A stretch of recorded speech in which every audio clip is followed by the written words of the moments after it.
Si vous vous intéressez à l'architecture, vous avez certainement déjà entendu parler d'Hector Guimard, architecte français célèbre pour ses édifices de style Art Nouveau. Ces constructions sont toujours visibles aujourd'hui à Paris et constituent, pour certaines, de véritables attractions. Le meilleur moyen de vous immerger dans ce style très distinctif et particulier reste encore de vous rendre sur place pour voir les réalisations de visu. Êtes-vous prêt pour une petite balade?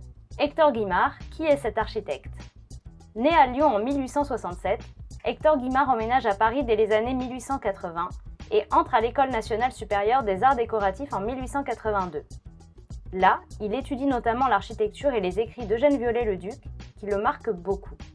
Ces derniers théorisent les principes structurels qui régissent l'Art Nouveau et que Guimard sera amené à suivre au cours de sa carrière d'architecte. Si ses premières réalisations restent assez classiques, le style d'Hector Guimard évolue grâce à sa rencontre avec Victor Horta à Bruxelles. Cet architecte belge est l'un des principaux représentants de l'Art Nouveau en Belgique. L'hôtel Tassel, l'une de ses premières constructions, est considéré comme le premier édifice de style Art Nouveau de la capitale belge, conçu selon les préceptes de Viollet-le-Duc. Le Castel Béranger, première construction Art Nouveau de Guimard.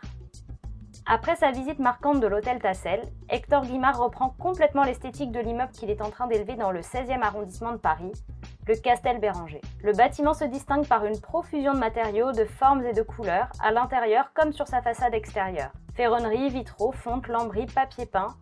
L'architecte joue avec l'asymétrie de l'édifice et crée des saillies et des retraits dans le bâtiment. Suite à cette réalisation, Hector Guimard connaît une notoriété fulgurante et un nombre de commandes allant croissant, du 16e arrondissement de Paris jusqu'à la banlieue parisienne. Les Bouches du métro, les œuvres parisiennes les plus célèbres de Guimard. Les réalisations de Guimard sont nombreuses. Hôtels particuliers, synagogues, salles de concert, jusqu'aux Bouches du métro parisien. En 1900, la compagnie du Métropolitain organise un concours pour habiller les entrées de ces stations de métro. Cependant, la société est déçue par le manque d'originalité des participants et décide d'annuler le concours afin d'imposer directement Hector Guimard. Celui-ci crée, jusqu'en 1913, 167 ouvrages pour le métro parisien.